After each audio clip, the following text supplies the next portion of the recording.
Breaking news చూస్తున్నాం. కవిత comments పై స్పందించారు CM Revanth Reddy.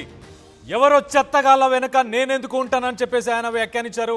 దాంతోపాటు ప్రజలు తిరస్కరించిన వాళ్ళ వెనుక నేనుంటానా అని చెప్పేసి ఆయన ప్రశ్నించారు. నాకంత సమయం లేదు, మీ గొడవల్లోకి మమ్మల్ని లాగొద్దు అని చెప్పేసి ఆయన చెప్పుకొచ్చారు. గతంలో వేరే వాళ్ళను ఎదగనియని వాళ్ళు ఇప్పుడు పంచాయతీలు పెట్టుకుంటున్నారు. కడుపులో కత్తులు పెట్టుకొని కౌగిలించుకుంటారు. అలాంటి వాళ్ళు వీళ్ళకు నాకు ఏం సంబంధం లేదు, ఎలాంటి సంబంధం లేదని ఆయన చెప్పుకొచ్చారు. ఒకరిపై ఒకరు యాసిడ్ దాడులు కూడా చేసుకుంటారు వీళ్ళు బహిరంగంగా. మొత్తానికైతే బీఆర్ఎస్ పార్టీ కాలగర్భంలో కలిసిపోతున్న పార్టీ అని చెప్పేసి ఆయన హాట్ కామెంట్స్ చేశారు. ఒక్కసారి ఆయన ఏం మాట్లాడారనేది ఒక్కసారి వినే ప్రయత్నం చేద్దాం. ఉండరు కదా, ఒకప్పుడు ఏ పార్టీని బతకనియేమో, ఎవరు రాజకీయం కాదు కదా, నిద్రలో కూడా శాసనసభ్యులు అవుతామన్న ఆలోచన చెయ్యొద్దు అని ఆనాడు అక్రమ కేసులు పెట్టి ఎంతమందిని జైళ్ళకు పంపించారు. ఇవాళ వాళ్ళే తన్నుకొని చేస్తున్నారు.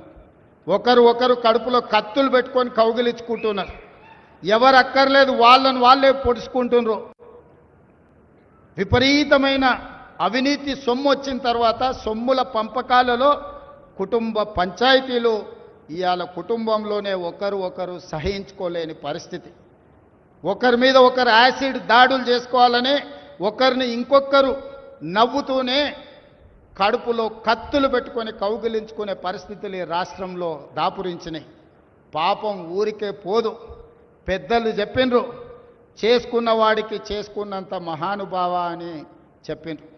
చేసిన పాపాలు ఎక్కడికి పోవు, ఖచ్చితంగా ఆ పాపాలు వెంటాడుతూనే ఉంటాయి. వాళ్ళు అనుభవించి తీరాల్సిందే. ఆయన వెనకాల ఈయన ఉన్నాడని, ఈయన వెనకాల ఆయన ఉన్నాడని. నేను ఒక మాట చెప్పదలుచుకున్నాను, అంత చెత్తగాళ్ళ వెనకాల నేనెందుకు ఉంటానయా? నేను నాయకుడిని ఉంటే ముందుంటా, మా వాళ్ళకి తోడుకుంటా. వాళ్ళ కుటుంబాలు వాళ్ళు కత్తులతో పొడుచుకొని హరీష్ రావు, సంతోష్ రావు వెనకాల రేవంత్ రెడ్డి ఉన్నాడు అని ఒకరంటే, లేదు కల్వకుంట్ల కవిత గారు వెనకాల రేవంత్ రెడ్డి ఉన్నాడని. మీరంతా దిక్కుమాల్లో అని తెలంగాణ ప్రజలు బండకేసి కొడితే మీ వెనకాల ఎవడన్నా బుద్ధునోడు ఉంటాడా? అన్నం తినవాడు ఎవడన్నా మీతోను ఉంటాడా? నేను ఉండేది పాలమూరు జిల్లా 4 కోట్ల తెలంగాణ ప్రజల వెనుక ఉంటా, తోడుంటా, వాళ్ళ కోసం పని చేస్తా. నాకంత సమయం లేదు ఇంత పనికిమాలతో కలిసి, లేకపోతే మీకు మీరే పంపకాలలో వచ్చిన పంచాయతీలు మీరే పొడుచుకుంటారు. మేము చూస్తే చాలు. జరుగుతున్న పరిణామాలు అందరికీ తెలుసు. దయచేసి మీ వివాదంలోకి మీ కుటుంబ పంచాయతీలనో మీ కుల పంచాయతీలనో మమ్మల్ని లాగకండి. మాకు ఎలాంటి ఆసక్తి లేదు. మిమ్మల్ని ఎప్పుడో ప్రజలు తిరస్కరించిండ్రు. మీరు కాలం చెల్లిన 1000 రూపాయల నోటు లాంటి వాళ్ళు. కాలగర్భంలో కలిసిపోతుంది ఆ పార్టీ. ఒకప్పుడు జనతా పార్టీ. మీరు కడుపులో కత్తులు పెట్టుకొని కౌగిలించుకునే వాళ్ళు, మీరు ఏదైతే అన్యాయంగా సంపాదించుకున్నారో ఆ సొమ్ముని పంచుకోవడంలో మీకు విభేదాలు వచ్చాయి. మిమ్మల్ని ప్రజలే తిరస్కరించారు. నేను ప్రజల ముందుండేవాడిని, ప్రజల కోసం ఉన్నవాడిని అని చెప్పేసి ఆయన హాట్ కామెంట్స్ చేశారు. మరి ఆయన చాలా క్లియర్గా ఒక పక్కన ఆయన కూడా చెప్తున్నారు. కవిత ఒక పక్కన ఏం చెప్తుంది, ఇది కలికాలం, ఇప్పుడు వాళ్ళ టైం నడుస్తుందని చెప్పేసి ఇటు సంతోష్ రావు అలాగే హరీష్ రావు వీళ్ళిద్దరిని ఉద్దేశించి ఆయన మాట్లాడుతుంది. అండ్ హరీష్ రావు, సంతోష్ రావు వీళ్ళ వెనకాల సీఎం రేవంత్ రెడ్డి ఉన్నారని చెప్పేసి ఆయన వ్యాఖ్యానించింది.